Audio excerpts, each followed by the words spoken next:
ప్రస్తుతం మన స్టూడియోలో మంగమ్మ సాఫ్ట్ సొల్యూషన్స్ ఎండి కిషోర్ గారు ఉన్నారు. ఇప్పుడు వారితో ఒక ముఖాముఖి. నమస్కారం కిషోర్ గారు.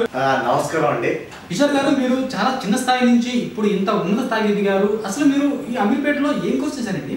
నేను గ్రాఫిక్ డిజైన్ కోర్స్ చేశానండి. గ్రాఫిక్ డిజైనర్ అంటే ఏమి మీకు డిజైనింగ్ అంటే అంత ఇంట్రెస్టా? ఏమన్నా యూఐ డిజైనర్ ఉన్నారేంటి మీరు?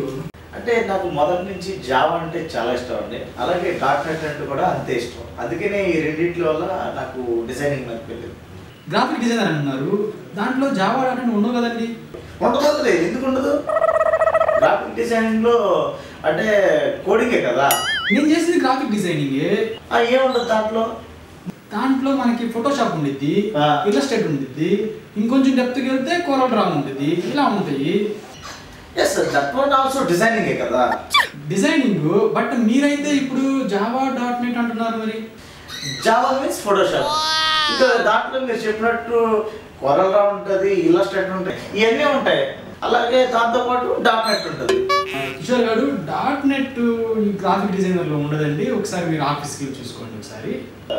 మర్చిపోయింటాను, బట్ జావా మాత్రం డెఫినెట్గా ఉంటుంది. సో జావా అంటే ఫోటోషాప్ అంతే.